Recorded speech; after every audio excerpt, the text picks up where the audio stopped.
Today we'll be discussing what if Monster Hunter World and Final Fantasy 15 had a crossover. If you are a Monster Hunter World player, you will know that Final Fantasy 14 and Monster Hunter World had a crossover. But some may assume that is due to the fact that Final Fantasy 14 is the latest Final Fantasy game. That indeed is not true. I'm gonna fight him, but I'm not really gonna take it seriously, I guess. I didn't even mean to. But Final Fantasy 15 is actually the latest numbered Final Fantasy.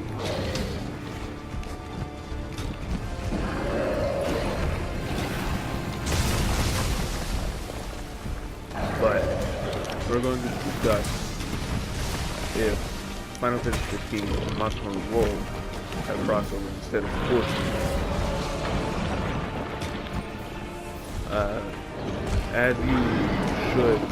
As you might know,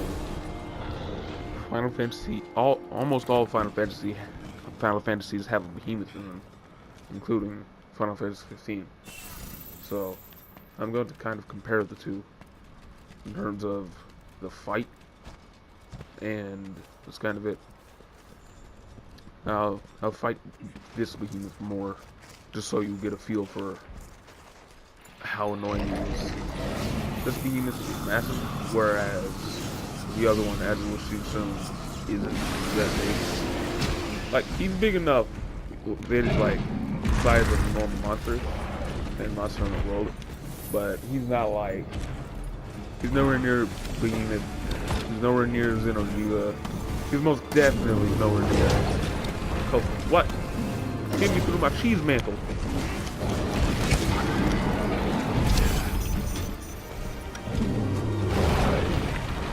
But I'm just gonna kind of show you the things he does. He casts meteors. He makes tornadoes.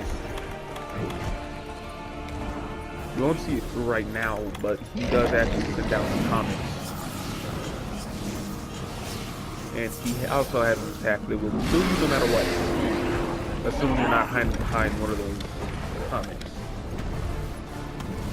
And so, this should be enough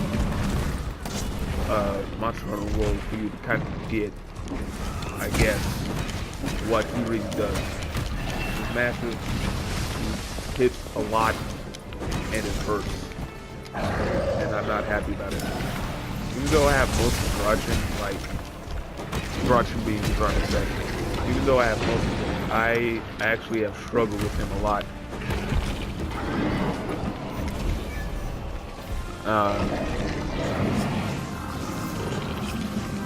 Now to Final Fantasy 15.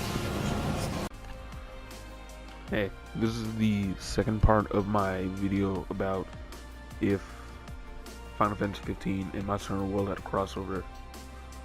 As you can see, in terms of how they handle stats, it's very different from how Final Fantasy or Monster Hunter does it, which could also be said about Monster Hunter World and Final Fantasy 14. But I guess this is like the stats portion, I guess, because I guess they can't really do this because, as far as I can remember, there is no monster that absorbs a specific element. But I guess that could make the behemoth from 15 what would make it unique, I guess. It would be like, I guess it will resist slicing and piercing damage because the gun is like basically a bow gun, but like different, I guess. That didn't make sense, but it should have. And it resists greatsword and daggers, which they could represent with it resisting slicing damage. And yeah, it would be like, I guess, like 3-star resisting lightning, just like all elements except water since water technically isn't here, would be bad against it, I guess. And also, it would absorb fire, the ice, which this behemoth in Final Fantasy 15 would be unique to other behemoths because it uses ice instead of fire, as many behemoths in past Final Fantasy games have been known to do. They usually use fire, not ice. And it also looks very different from the normal behemoth. Like, its body is smaller, but it would be the same width if it was put into World, just because of those massive wings. I'm not gonna lie, I think this looks way better than the behemoth we got in World. Just because, I don't know, I didn't like the behemoth in World because I thought it looked really fat, but it was supposed to look really muscly. This does look really muscly instead of looking fat. That's just my personal opinion though. If you like the behemoth we got in World, then to each their own, I guess. But yeah, now we're gonna go fight it.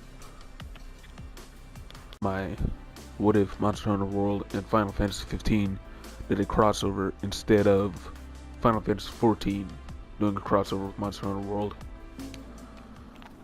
Now I will show you the fight against the behemoth, assuming that they still use the behemoth as, I guess, a reference, or as a monster.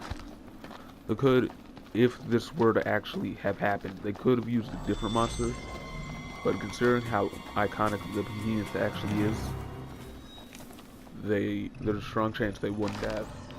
Real nice Use here. a different monster. Indeed. What the hell's this? Something we don't want to mess with. That's not behemoth, obviously. That's behemoth. The behemoth is different. My pleasure. In the way that the behemoth in Monster Hunter World has different kind of mechanics that aren't really Monster Hunter. This, like the parry system featured in Final Fantasy 15, could also be used for that, I guess. Watch out! Say your That would prayers. be interesting, I'm not gonna lie. Nice work, Gladio. Yep. But in terms of the fight, as you can see, this behemoth is frozen the entire area, which is another thing that is very non-Monster Hunter, where monsters will do something random just because they can, and because it's fantasy, and it doesn't really matter if it's not at all realistic. And this behemoth is really strong. I'm surprised how easily. Oh, it's level 140, that's why. I thought it would be only like 110. Thanks. I owe you one.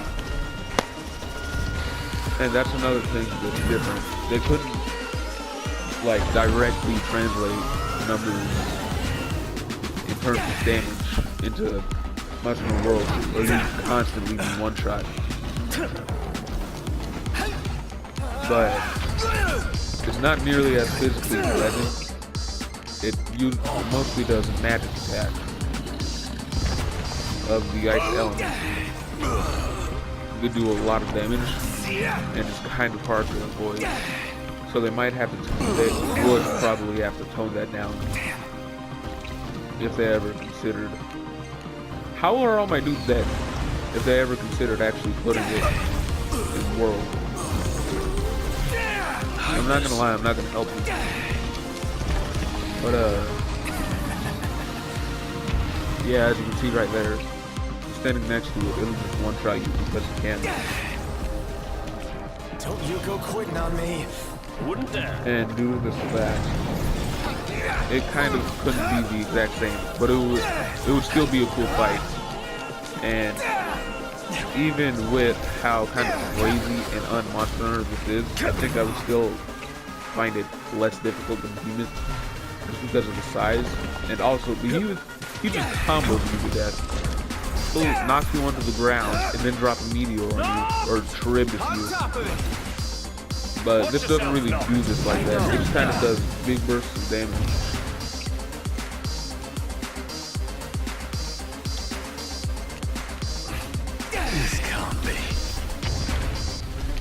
But yeah.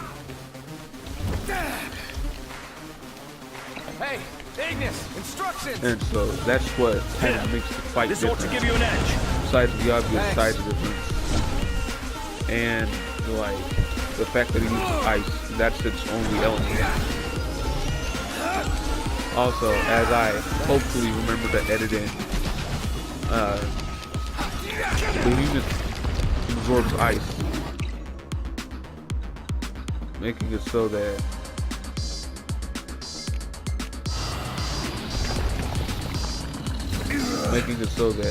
he can gain HP from anyone who doesn't know that. So either elementless weapons or weapons with water. And water is technically not an element in this game.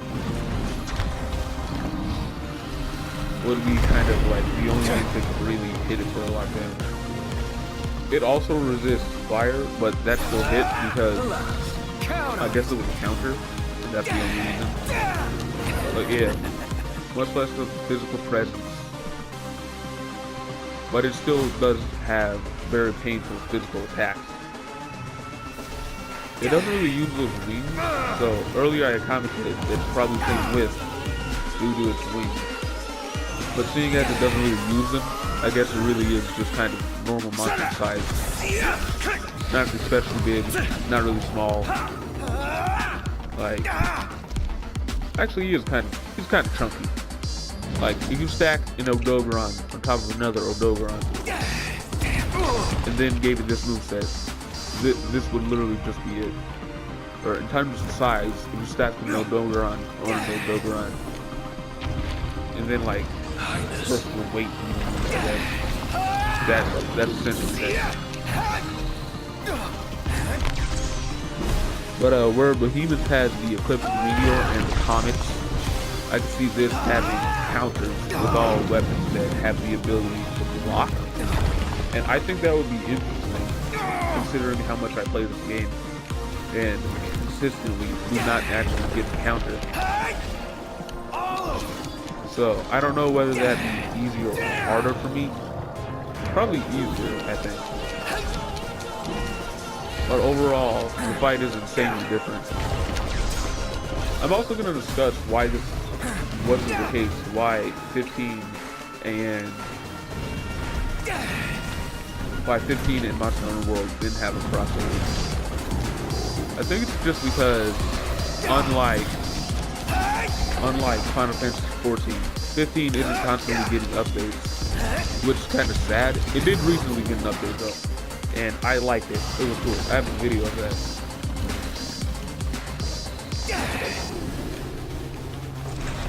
But it doesn't have as many players just due to the fact that there's not many players that still play it, because it came out in 2016 and it hasn't really done a lot of new stuff since then. Or at least new stuff that's kind of important. Lights on now. Oh, okay.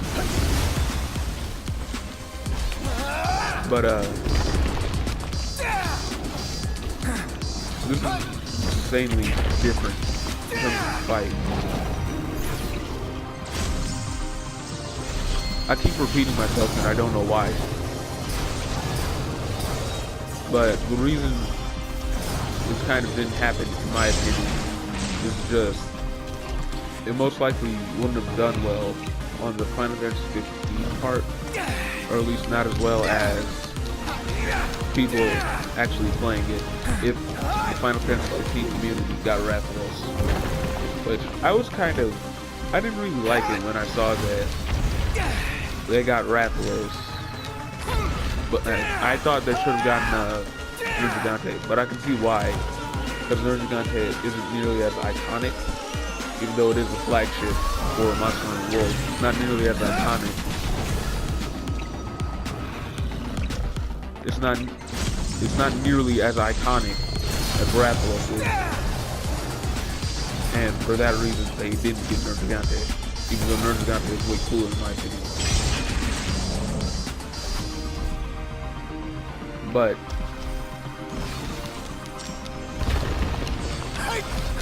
the reason I think this was never really an option is just kind of for the reasons I had said.